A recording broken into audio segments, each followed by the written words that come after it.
हा सत्संग संत रामपालजी महाराजांचा असून मराठी भाषिक भक्त समाजास सहज समजावे म्हणून हिंदी भाषेतून मराठी भाषेत रूपांतरित करण्यात आलेला आहे.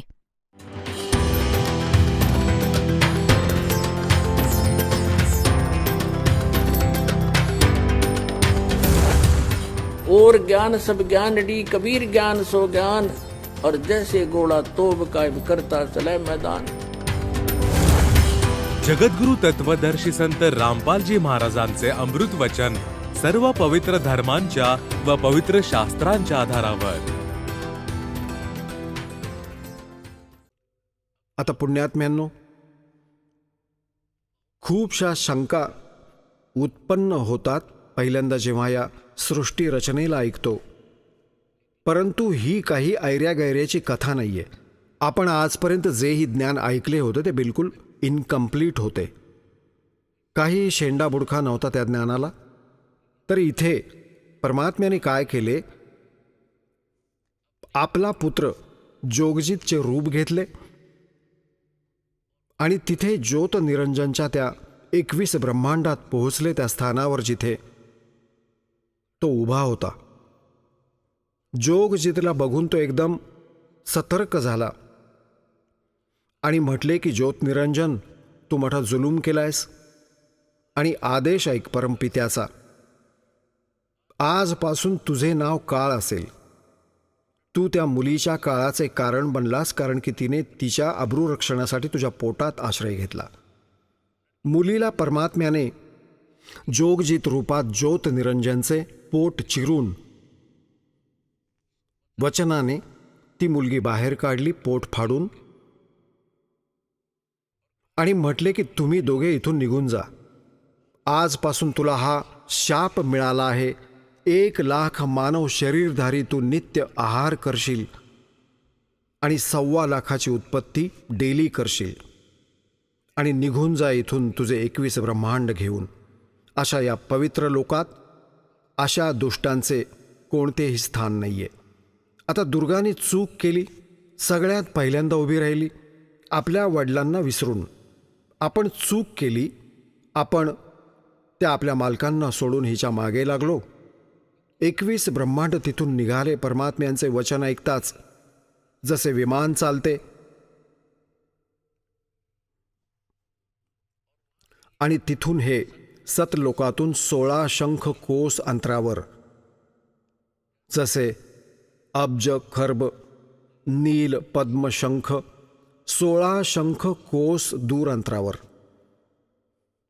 एक कोस म्हणजे जवळजवळ 2.25 मैल असतात आणि 1 मैल म्हणजे जवळजवळ 1.5 किलोमीटर होतो. आता अंदाज लावा. किलोमीटरचा हिशोब केला तर गणिताच्या पद्धतीने तुम्ही असे मोजू शकता.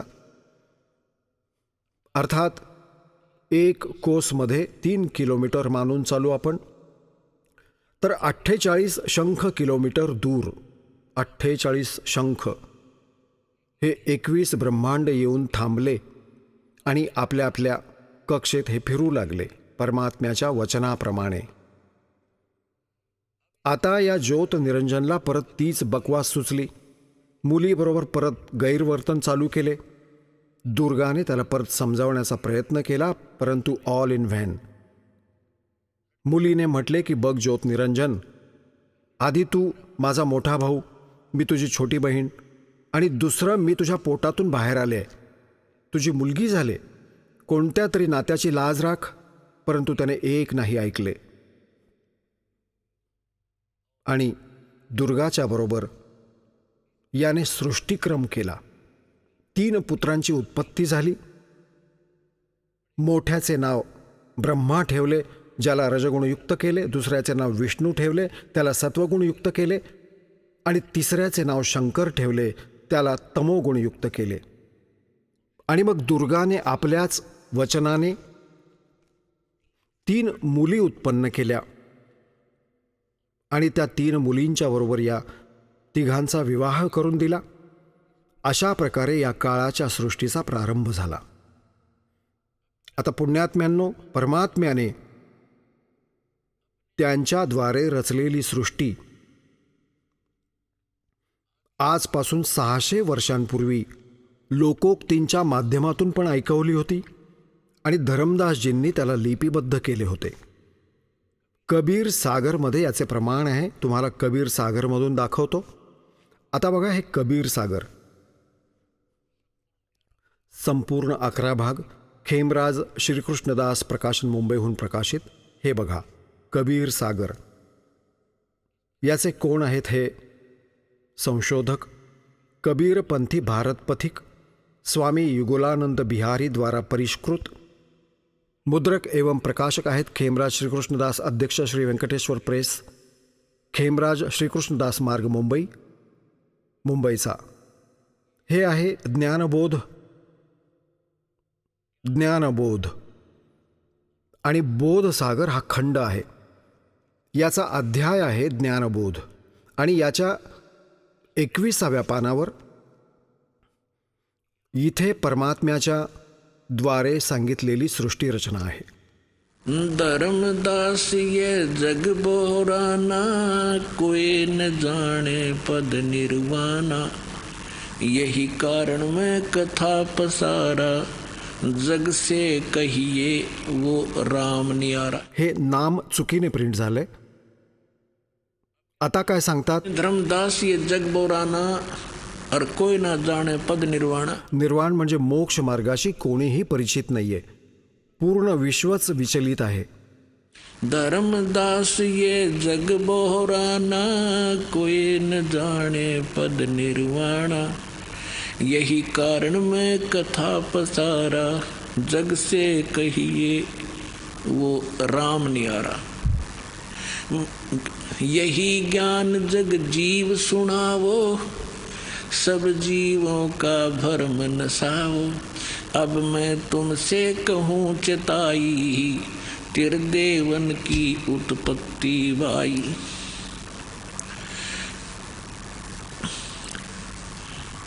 कुछ संक्षेप कहूँ गहुराई, सब संशय तुमरे मिट जाई. भरम गए जग वेद पुराना, आदि राम का वेद न जाना. राम राम सब जगत बखाने, आदि हे राम आहे. आदि राम कोई बिरला जाने.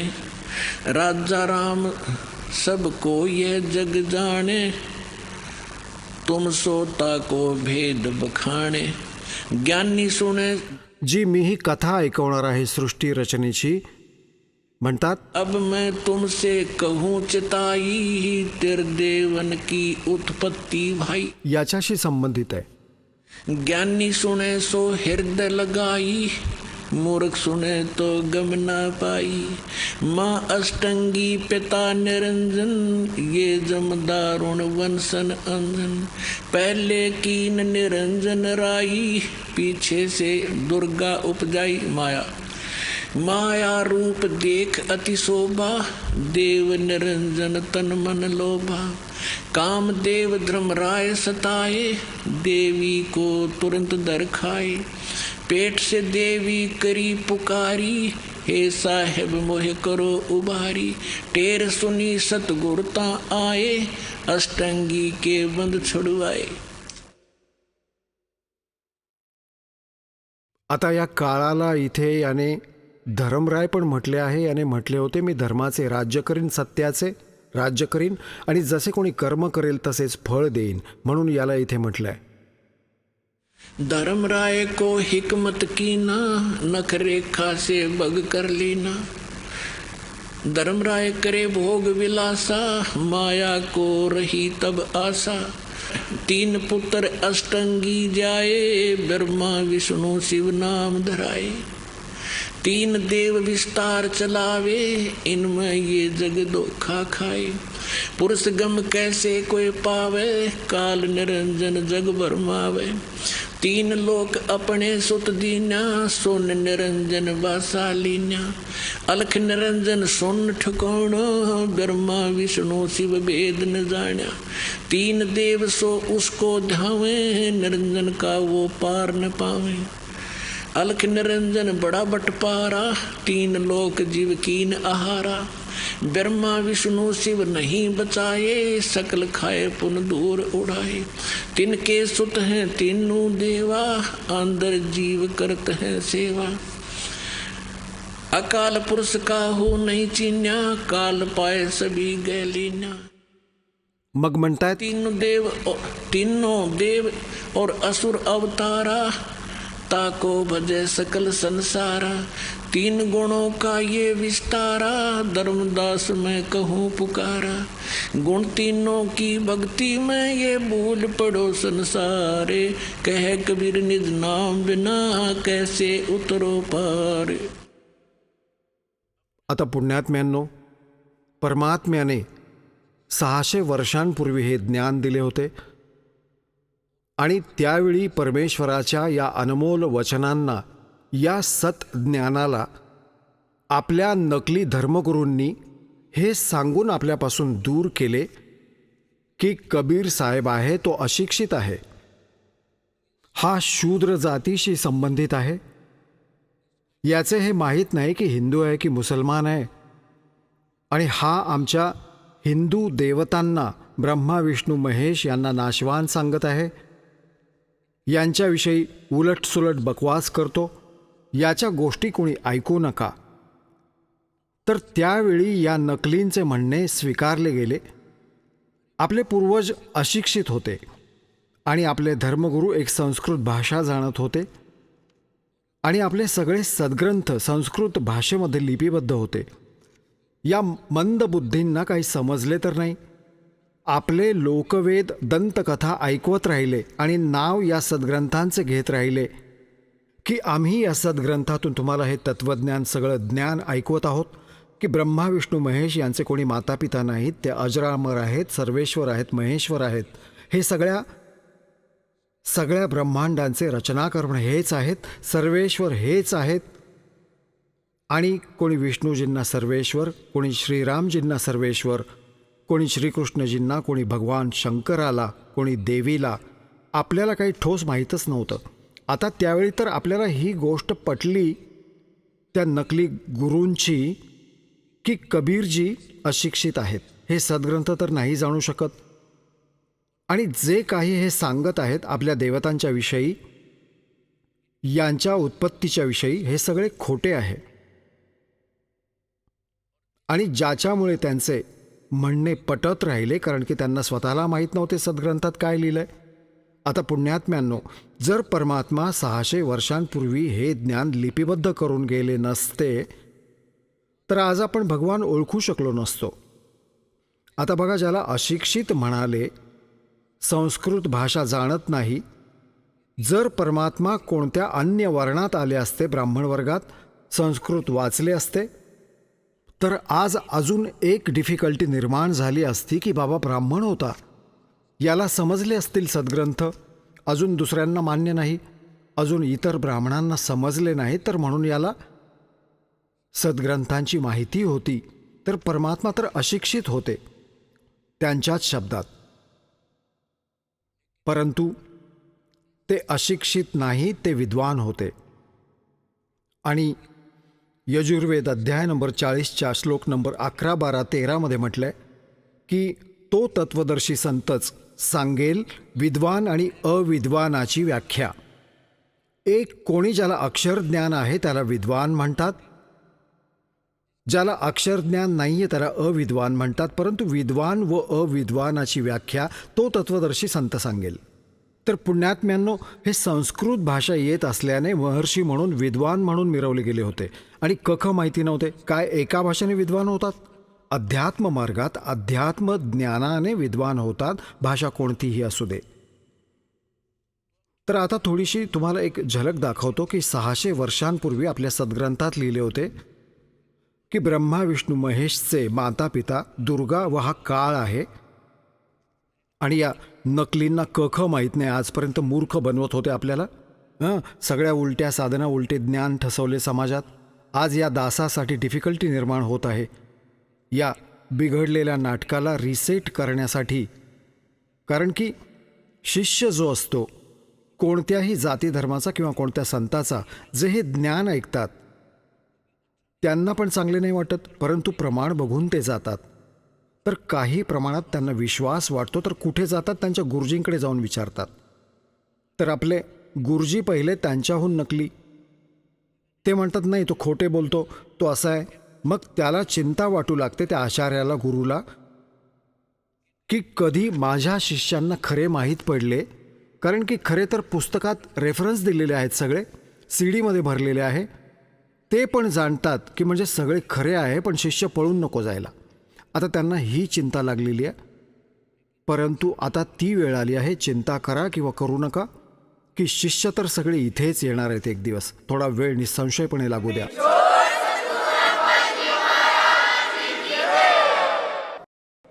तर आता तुम्हाला परमात्म्याने आता दया केली आहे तुमच्यावर, तुम्हाला शिक्षित केले आणि सद्ग्रंथ अनुवादित पण त्यांच्याकडूनच करून घेतले. ही पण कमालीची गोष्ट आहे. याच्याविषयी सूक्ष्म वेदात म्हटले आहे, मोती मुक्ता दर्शत नाही, ये जग है सब अंदरे, दिखत के तनैण चश्म इनका फिरा मोतिया बिंदरे. हे दिसत होते विद्वान आणि संस्कृत भाषा आणि 4ही वेद कंठस्थ स्मरण करून ठेवले. गीताजीचे पूर्ण 18च्या 18 अध्याय घोटून ठेवले होते.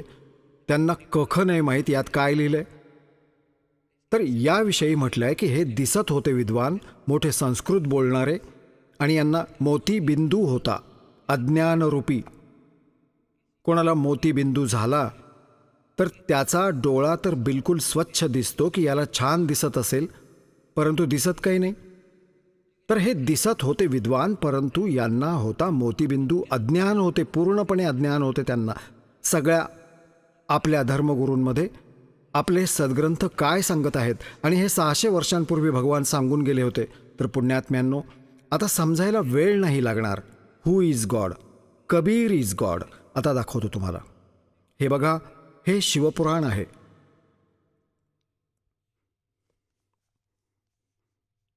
संक्षिप्त मोठा टाईप, केवळ हिंदी. आणि हे कुठून छापलंय? गीता प्रेस, गोरखपूरहून. आणि कोण आहेत याचे अनुवादक?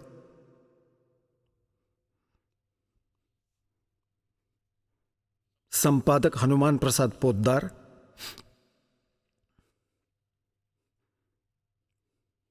हे प्रकाशक आणि मुद्रक इथून आहेत.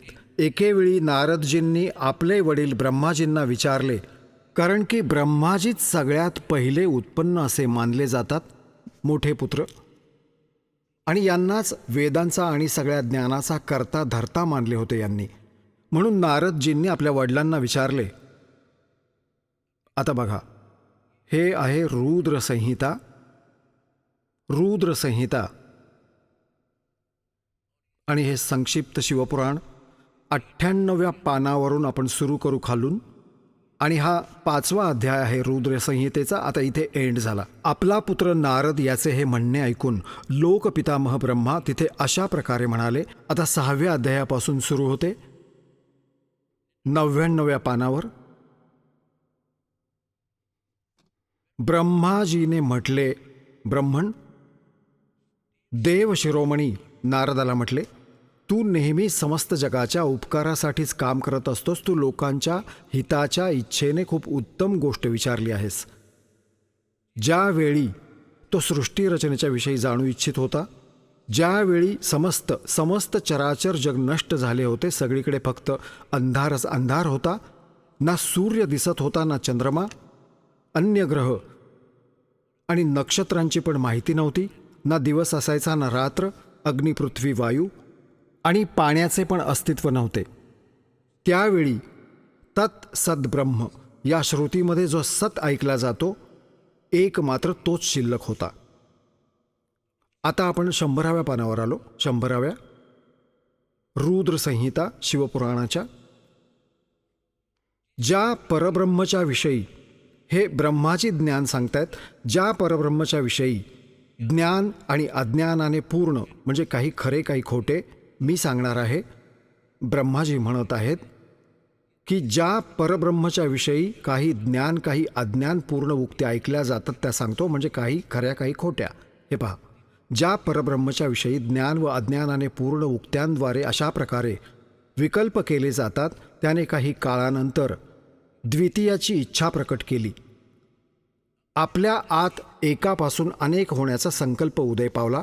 तेव्हा त्या निराकार परमात्म्याने आपल्या लीलाशक्तीने स्वतःसाठी मूर्तीची कल्पना केली. म्हणजे साकार होऊन आले. तर कोण बनले?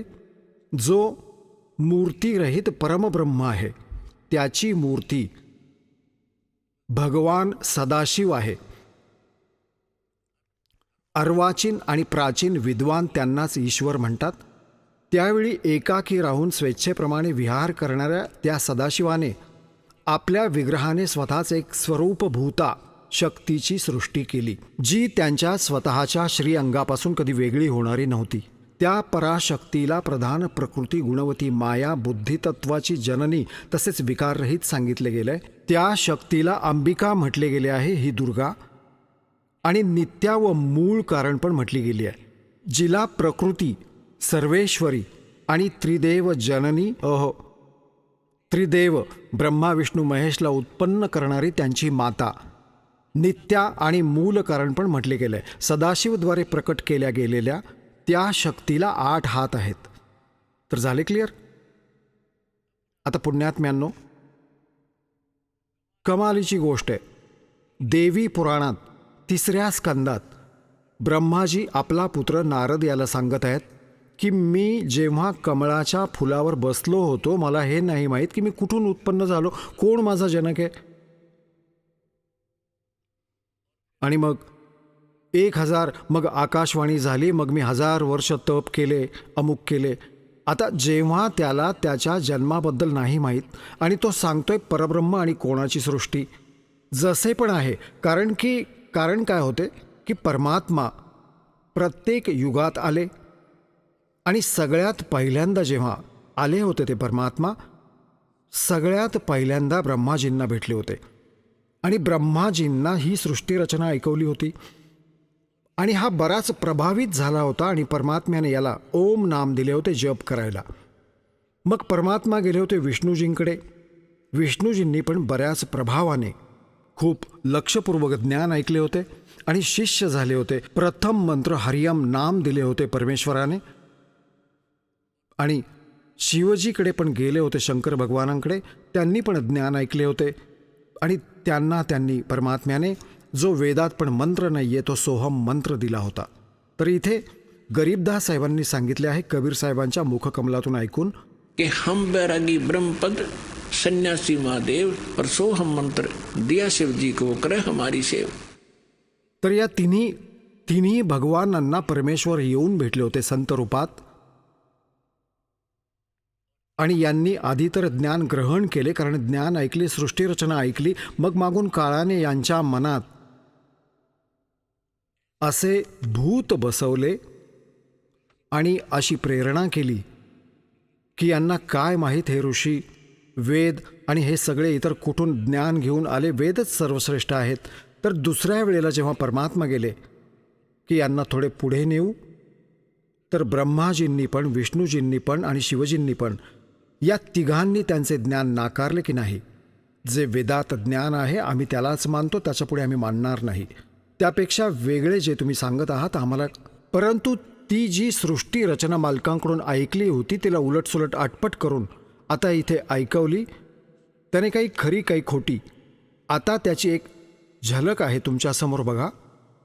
आता हे काय म्हणत आहेत ब्रह्माजी 100व्या पानावर आपण वाचत आहोत रुद्र संहितेच्या,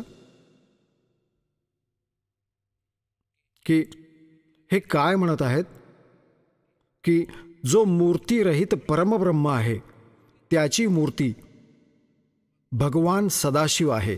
हा काळ कसे कपट करतो त्याने शपथ घेऊन ठेवली आहे, प्रतिज्ञा करून ठेवली आहे की मी माझ्या वास्तविक रूपात कधीही कोणालाही दर्शन देणार नाही.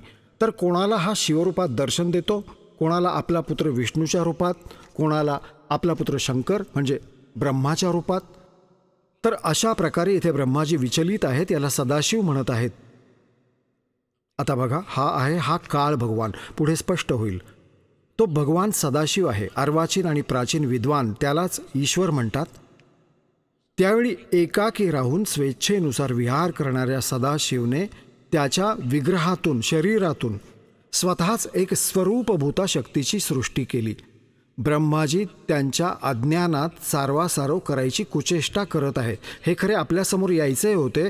जी दासाने तुम्हाला कथा ऐकवली, जी परमात्म्याने ऐकवलेली आहे, आणि आता दासाने ती मौखिक ऐकवली, हे त्यांचे एक हे प्रमाण मिळत आहे. यात हा काय म्हणत आहे, सदाशिवने या काळ भगवानाने त्याच्या इच्छेने त्याच्या आतून एक मुलगी उत्पन्न केली आणि ती दुर्गा म्हटली गेली. खाक आहे हे. आता बघा, आता त्याला हे कसे माहीत पडले की कसे झाले, जेव्हा त्याला स्वतःच्या जन्माबद्दल नव्हते माहीत आणि त्यांच्याबद्दल सांगत आहे, स्वतःच्या बापाबद्दल. तर हे खरे तर परमात्म्याकडून ऐकून याने गुंतवून ठेवायचा प्रयत्न केला, परंतु खरं लपून नाही राहत. चोर चोरावे तुंबडीर गाड्डे पाणी में व गाड्डे व उपरावनं सच्चाई छानी ना. आता बघा, ही तुमच्यावर कृपा झाली आहे.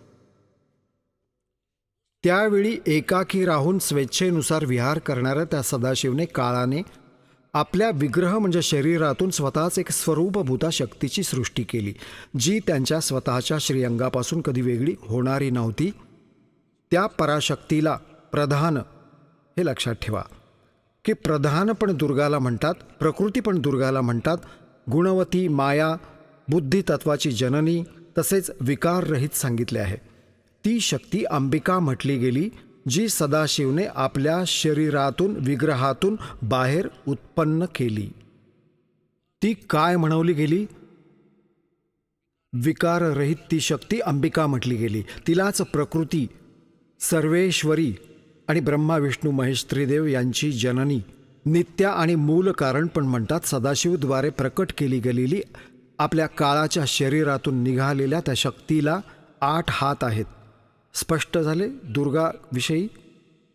नाना प्रकारचे आभूषण तिच्या श्रीअंगांची शोभा वाढवतात. ती देवी नाना प्रकारच्या गतींनी संपन्न आहे आणि अनेक प्रकारचे अस्त्रशस्त्र धारण करते. एकाकिनी असूनही ती माया संयोगवशात अनेक होते. तिने 3 रूपे धारण केली होती, सावित्री, लक्ष्मी आणि त्या पार्वतीचे, आणि एक पुत्राबरोबर यांचा विवाह करून दिला. श्री देवी पुराणात हे स्पष्ट आहे. परत कधीतरी दाखवू. आज बघा, एकाकिनी असूनही ती माया संयोगवशात अनेक होते. जे ते सदाशिव आहेत त्यांना परमपुरुष, ईश्वर, शिव, शंभू आणि महेश्वर म्हणतात. इथे बघा, आता 101व्या पानावर आलो आपण रुद्रसंहितेच्या. शिवपुराणात ते आता या काळाच्या विषयी माहिती चालू आहे. ते आपल्या सगळ्या अंगाला भस्म लावून राहतात.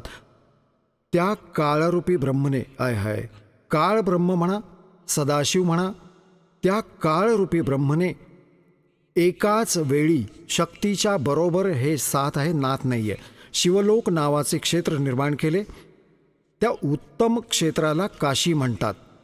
ते परमनिर्वाण किंवा मोक्षाचे स्थान आहे, जे सगळ्यात वरती विराजमान आहे. ते प्रिया, प्रियतम शक्ती, ते प्रिया प्रियतम रूप शक्ती आणि शिव म्हणजे पती पत्नीच्या रूपात शक्ती दुर्गा.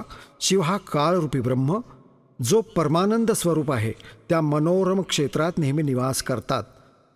काशीपुरी परमानंद निरूपिणी आहे. मुने, शिव आणि शिवाने, दुर्गा आणि काळाने प्रलय काळात पण कधीही या क्षेत्राला त्यांच्या सानिध्यातून मुक्त नाही केले. आता बघा, देवेश्वर, देवर्षे एकावेळी त्या आनंदवनात फिरत असताना शिवा आणि शिवच्या मनात, दुर्गा आणि या काळाच्या मनात ही इच्छा झाली की कोणत्या दुसऱ्या पुरुषाची म्हणजे कोणते बाळ उत्पन्न करू, सृष्टी केली पाहिजे, कोणते बाळ उत्पन्न करावे. ज्यावर या सृष्टी संचालनाचा महान भार ठेवून आपण दोघे केवळ काशीमध्ये राहून इच्छा अनुसार फिरू आणि निर्वाण धारण करू, असा निश्चय करून शक्तीबरोबर दुर्गाच्या बरोबर सर्वव्यापी परमेश्वर शिवने आपल्या डाव्या बाजूच्या 10व्या अंगावर अमृत चोळले, म्हणजे पती पत्नी व्यवहार केला, गृहस्थ झाले. मग तर तिथे एक पुरुष प्रकट झाला. आता हा ब्रह्मा थोडेफार आटपट करत आहे, पण खरे बघा, हे 102 पानावर तुम्ही बघा काय म्हटलं. मग जो उत्पन्न झाला तो मुलगा, त्या मुलाविषयी म्हटलंय, शिवने म्हटले की वत्स, बाळा, व्यापक असल्यामुळे तुझे विष्णू नाव विख्यात झाले.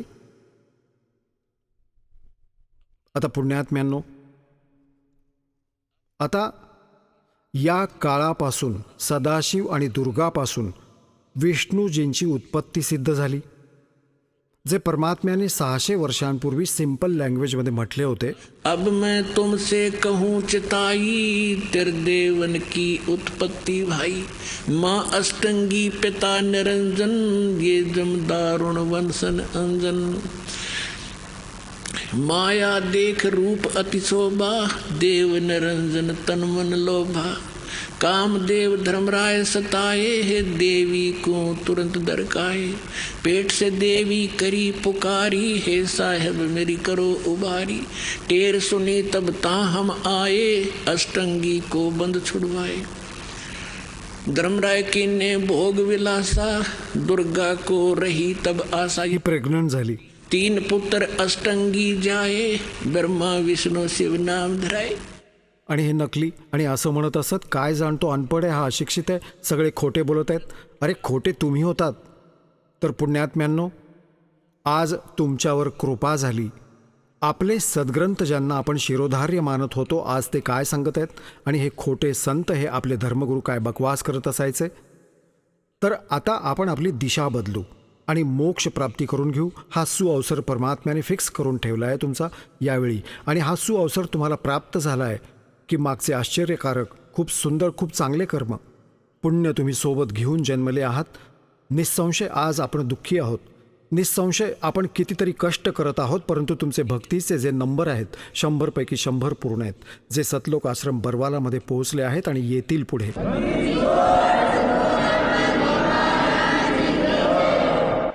आता इथे तुम्ही पाहिले, विष्णूजींची उत्पत्ती तर दुर्गा आणि काळापासून झाली. आता ब्रह्माजी काय सांगतात बघा.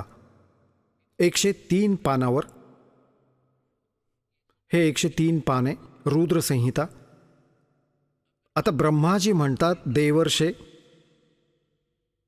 त्यानंतर कल्याणकारी परमेश्वर सांब सदाशिवने पूर्ववत प्रयत्न करून जसा विष्णू उत्पन्न केला दोघांनी मिळून संयोगाने, आपल्या उजव्या अंगापासून उत्पन्न, मला पण आपल्या उजव्या अंगापासून उत्पन्न केले मुने. त्या महेश्वराने मला लगेचच आपल्या मायेने मोहित करून नारायण देवाच्या नाभिकमळात टाकले आणि लीलापूर्वक मला तिथून प्रकट केले. आता बघा इथे स्पष्ट झाले. आता बघा इथे या अनुवादकर्त्याने थोडीशी इथे गडबड केली. सदाशिव हा शिवचा पुजारी होता, कोणी अनुवाद करता या शिवपुराणाचा. तर याने येथे विष्णूजींची उत्पत्ती निर्भयपणे लिहिली आणि ब्रह्माजींची उत्पत्ती पण लिहिली की सदाशिव आणि दुर्गापासून.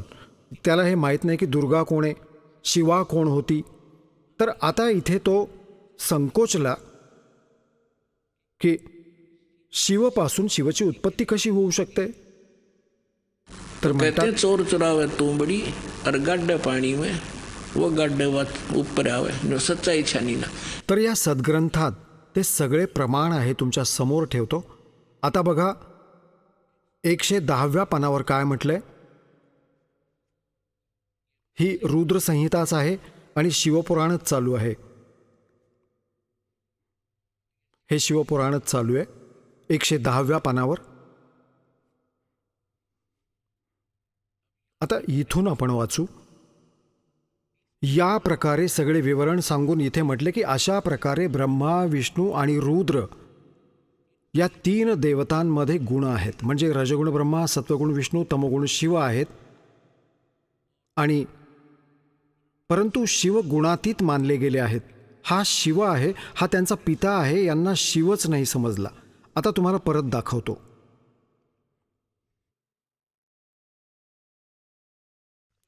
आता तुम्हाला दाखवतो विद्वेश्वर संहिता याच्या 24व्या पानावर. आता एका वेळेस ब्रह्मा आणि विष्णूचे आपापसात युद्ध झाले. कोणत्या गोष्टीवर झाले.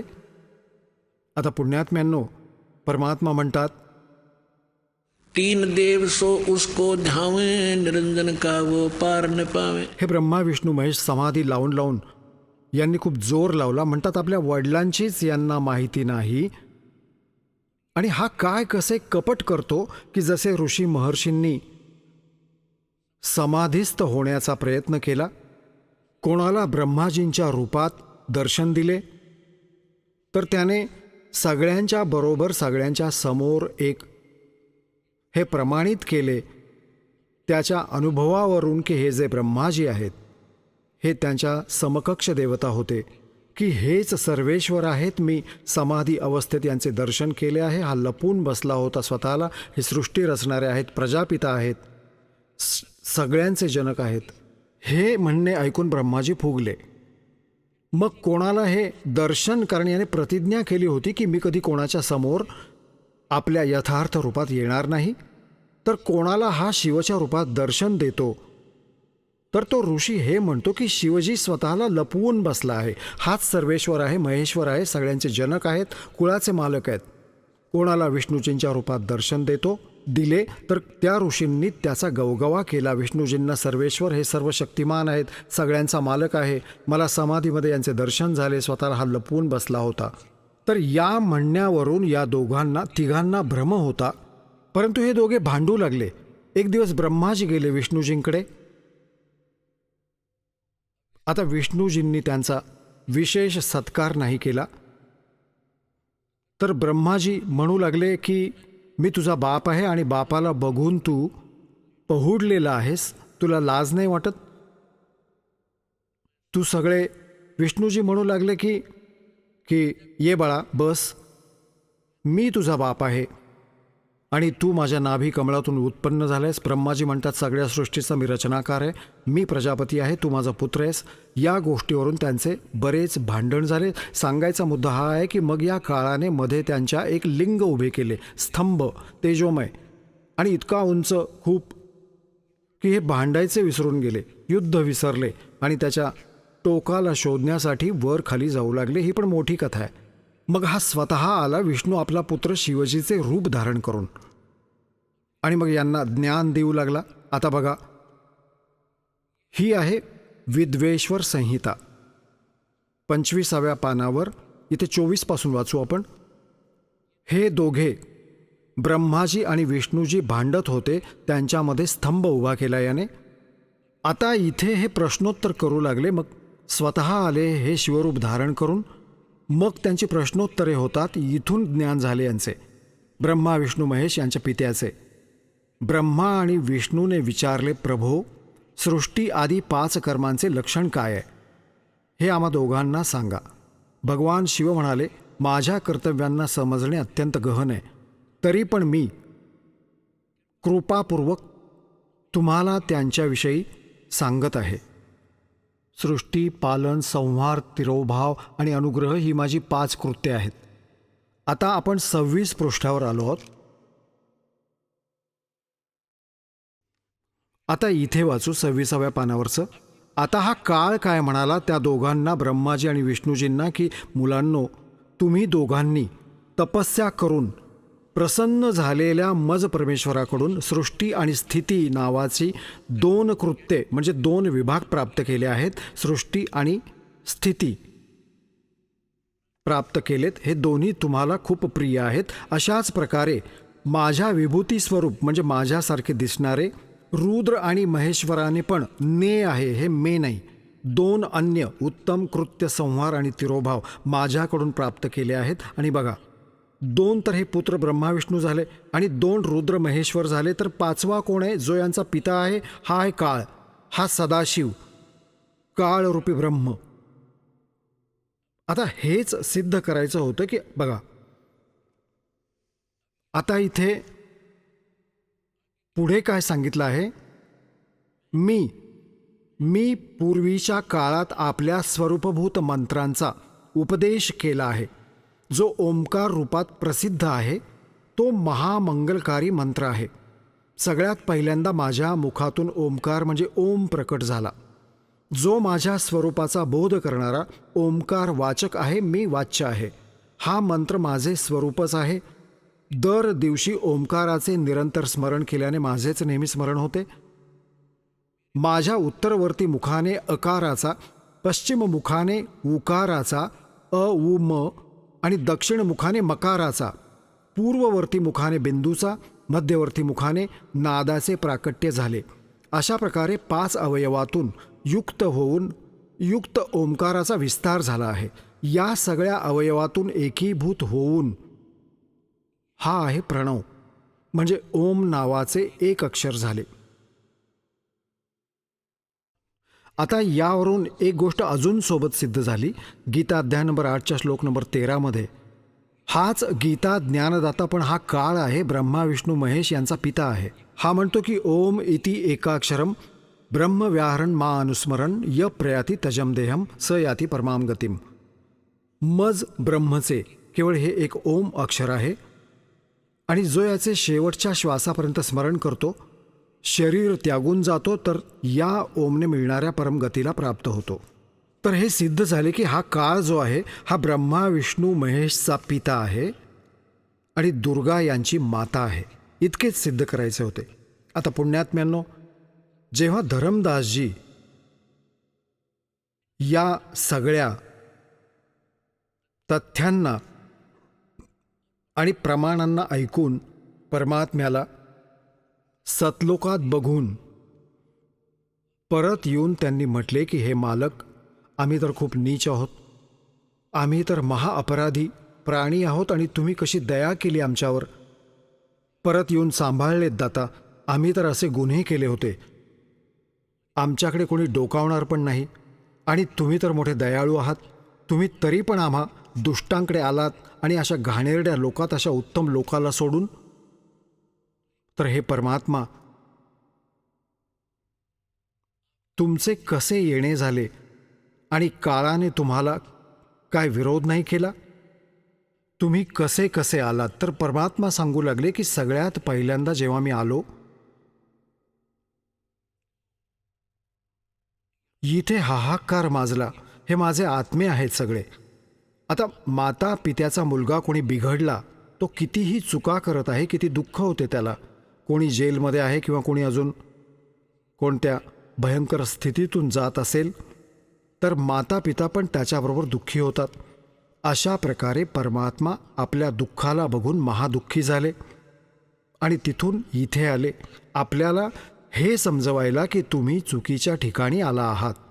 हा लोक ठीक नाही, तुम्ही इथले राहणारे नाही आहात, आणि ज्या सुखाला तुम्ही इथे शोधत आहात, संपत्ती आणि संतान, कार आणि बंगल्यात, या काळाच्या स्वर्गात, महास्वर्गात हे सुख नाही आहे इथे.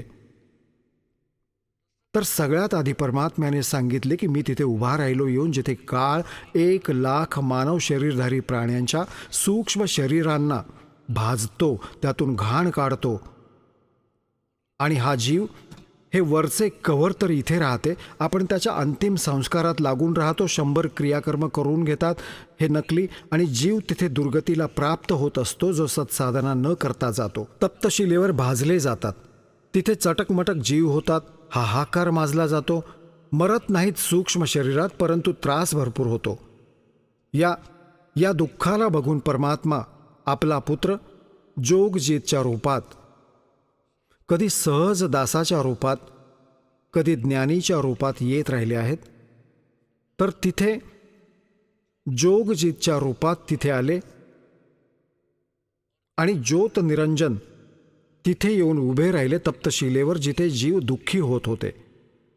ते परमात्म्याच्या शक्तीने ती तप्तशिला तर जळत आहे, पण जीवांचा त्रास बंद झाला.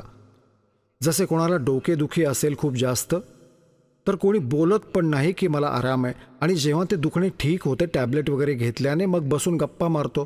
तर ते आधी वाईट प्रकारे तळमळत होते, हाहाकार माजला होता, जेव्हा एकदम शीतल झाले आणि असे करून पाहिले समोर चंद्रासारखा चेहरा त्या परमपित्याचा, सुंदर मुखडा बघून ते खुश झाले आणि शीतलता जाणवली.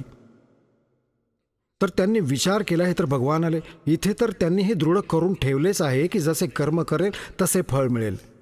तर तिथे त्यांनी विचारले, कारण की तिथे ब्राह्मण पण तिथेच भाजले जात होते, गुरुजी पण आणि शिष्य पण सगळे एकत्र भाजले जात होते. तेव्हा त्यांनी विचारले की हे परमात्मा, आम्ही इथे कोणत्या कर्मांचा दंड भोगत आहोत? तेव्हा परमेश्वराने म्हटले की हे या लोकातले कर्म नाही, तुम्ही सतलोकात पाप केले होते त्याचा दंड आहे हा. तुम्ही तिथे भरलेल्या ताटाला लाथ मारून आला होतात, त्या सुखाला सोडून आला होतात. या काळाच्या लोकात तो दंड तुम्ही भोगत आहात. तेव्हा परमात्म्याने त्यांना सृष्टीरचना ऐकवली, त्यांचे इथे अडकण्याचे कारण सांगितले. तेव्हा सगळ्या जीवांनी म्हटले, हे भगवान, आम्हाला या घाणेरड्या लोकातून बाहेर काढा. परमात्म्याने त्यांना शिक्षण दिले की ज्या संपत्तीला तुम्ही तुमचे मानत होता ती कुठे आहे? काय घेऊन आलात बरोबर उचलून? तुमच्याबरोबर धोका करून ठेवला या काळाने. तुम्ही मानत नाही आहात. तेव्हा तर इथे सगळेच अडकलेले होते. हात जोडून म्हणाले की तुम्ही सांगा, आता घेऊन चला सतलोकात परत, याचा पिच्छा सोडवा. परमात्मा म्हणाले, असं नाही. जब तुम जाए धरो जग नर देहा, तब तुम करना मम संत सत्सबद स्नेह. जेव्हा तुम्हाला खाली जाऊन मनुष्य शरीर प्राप्त होईल आणि माझा संत कोणी हा सत्संग आणि ज्ञान तुम्हाला ऐकवेल, तेव्हा मला शरण या, मग मी तुम्हाला पार करीन, असेच नाही. इतक्या गोष्टी होत होत्या तेव्हाच तो काळ आला. ते भोजन करायची वेळ झाली. त्याने वेळ फिक्स करून ठेवली आहे. इतक्या वेळात हे सगळे भाजून वगैरे हे तिथून उठवले जातात, मग उडवले जातात आणि यांच्यातून निघालेली घाण तिथे राहते. तुम्ही बघता, एक सुरुवातीला कोणीही व्यसन करतो, कोणी बिडी ओढू लागतो, किती दुःख होते त्याला. आणि तुम्ही किती बिड्या ओढता? हा जबरदस्तीने करवून घेतो. मांस खातात, दारू पितात, कोणी हुक्का पितात, कोणी अटपट करतात. तर यासाठी जास्तीत जास्त व्यसने करून घेतो, जेणेकरून याच्या सूक्ष्म शरीरात जास्त घाण भरू दे आणि तितकीच घाण जास्त निघेल तिथे त्या तप्त शिळेमध्ये. तर त्याचं एक पात्र आहे, ऑटोमॅटिकली ते भरतं त्या घाणीने, मग त्याला खातो हा. तर याने विचार केला होता की हे निघून गेले असतील सगळे प्राणी तिथून उडून. तिथे तप्त शिळेवरील सगळे प्राणी, सगळे जीव, मानव शरीरधारी तिथून वर येतात आणि मग धर्मराजाच्या दरबारात येऊन लाईनमध्ये उभे राहतात.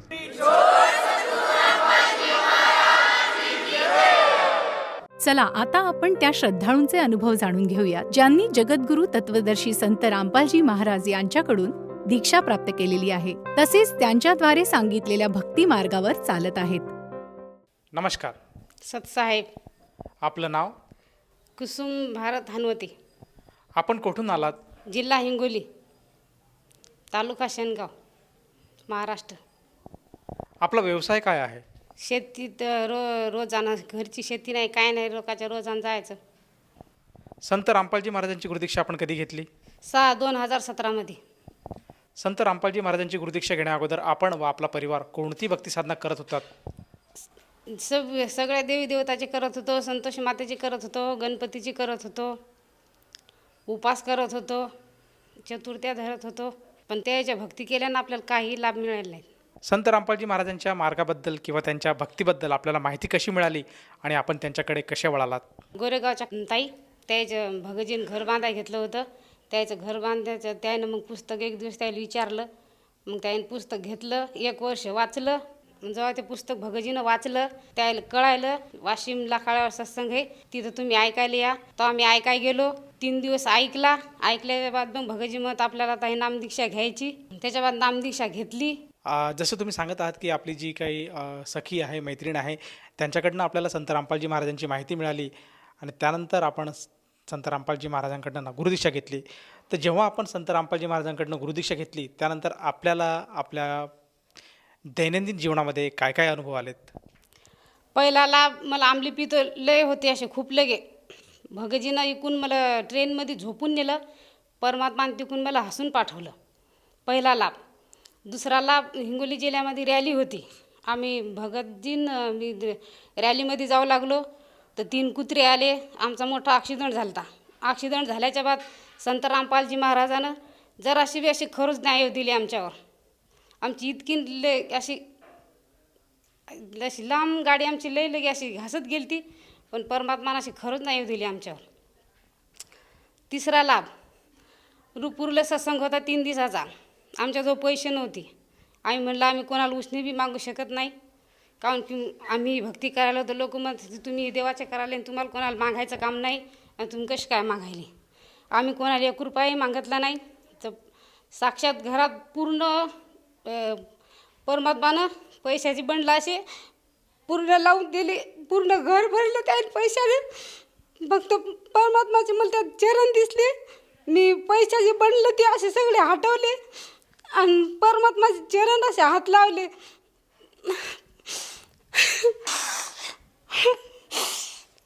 परमात्माचे चरण दिसल्याच्या बाद मी सगळे ते बंडलं हटवले आणि परमात्माच्या चरणाला हात लावले. तर परमात्मा म्हणाले बेटा उठो. परमात्माने मी परीक्षा पाहिली की पैशाच्या ह्याच्यात भुलतात का म्हणून त्याने माया पुढे एवढी मोठी टाकली की त्याला वाटलं मायात भुलेल म्हणून.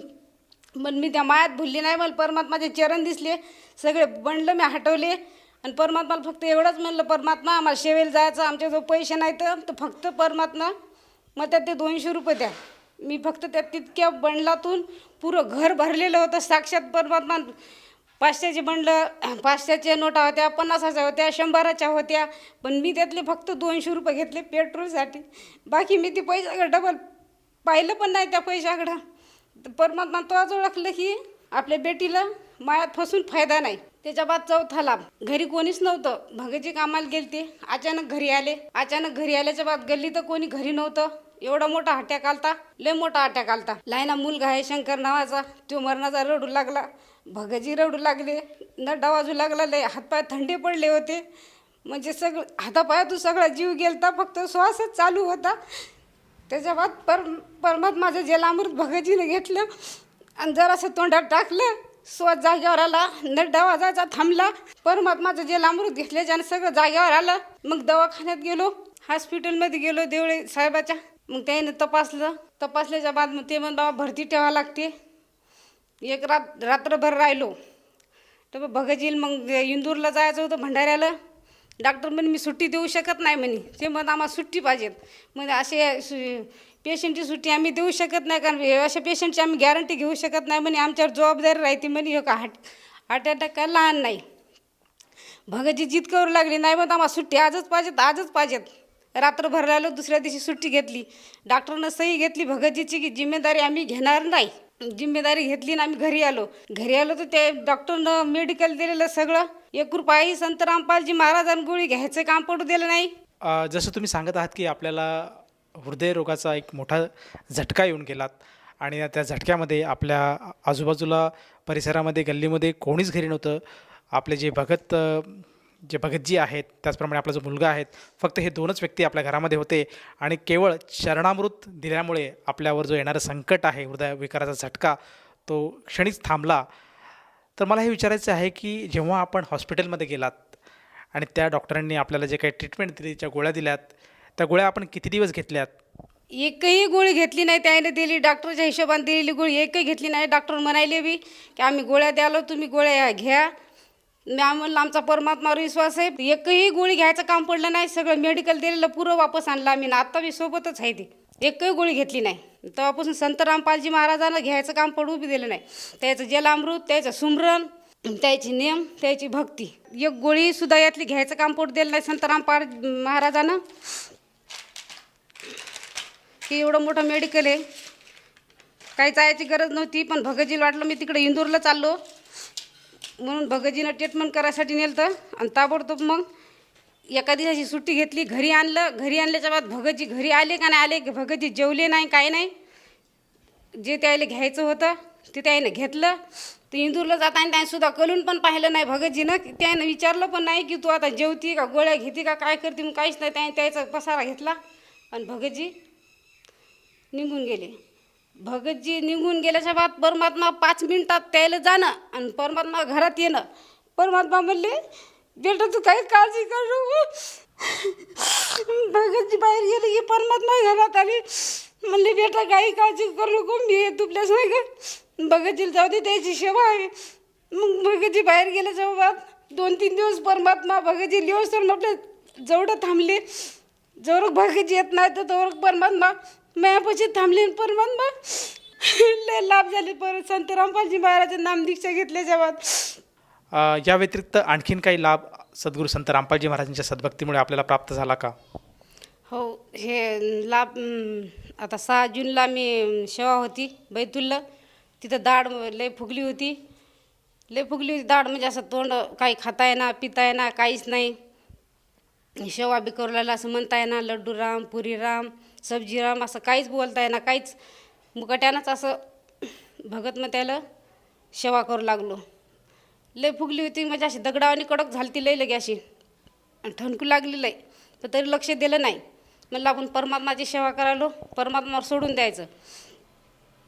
तर नुसतं एवढं मनात आणलं होतं परमात्मा. म्हणलं आता आम्ही तर सेवेला आलो, घरी गेल्यावर आता दवाखान्याचं काय होईल. फक्त एवढं मनात आणलं परमात्मानं.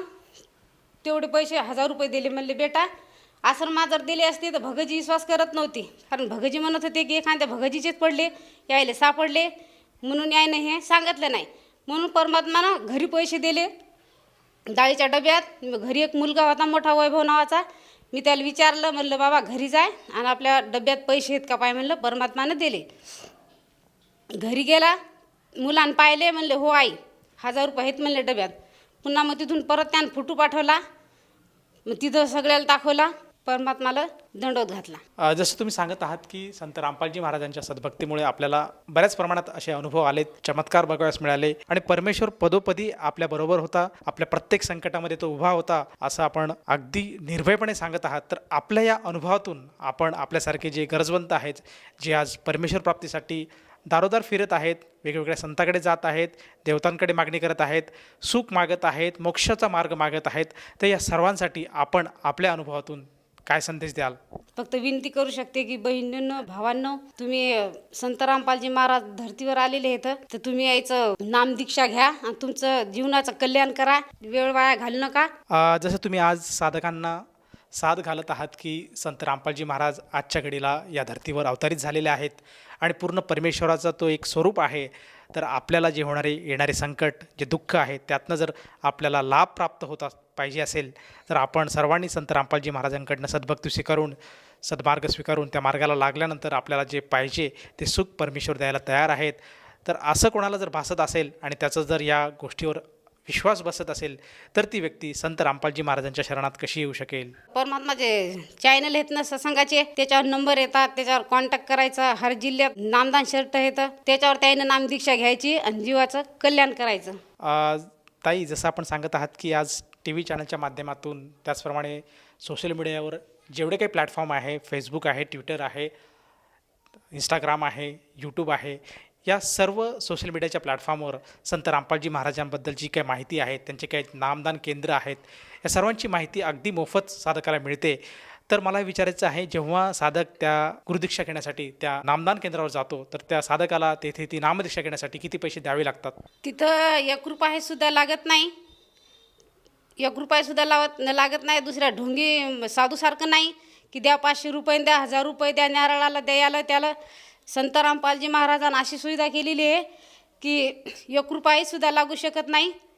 फक्त जलामृत, प्रसाद, रक्षसूत्र हे फ्रीमध्ये देतात. 1 रुपयासुद्धा लागत नाही. आणि असा संत कुठं धर्तीवर बी आणखीन पाहिला नाही. पण आता हे परमात्मा धर्तीवर आले तर आता बहिणीनं, भावांनं नामदीक्षा घेऊन तुमचं जीवाचं कल्याण करा. वेळ वाया घालू नका. धन्यवाद. सतसाहेब.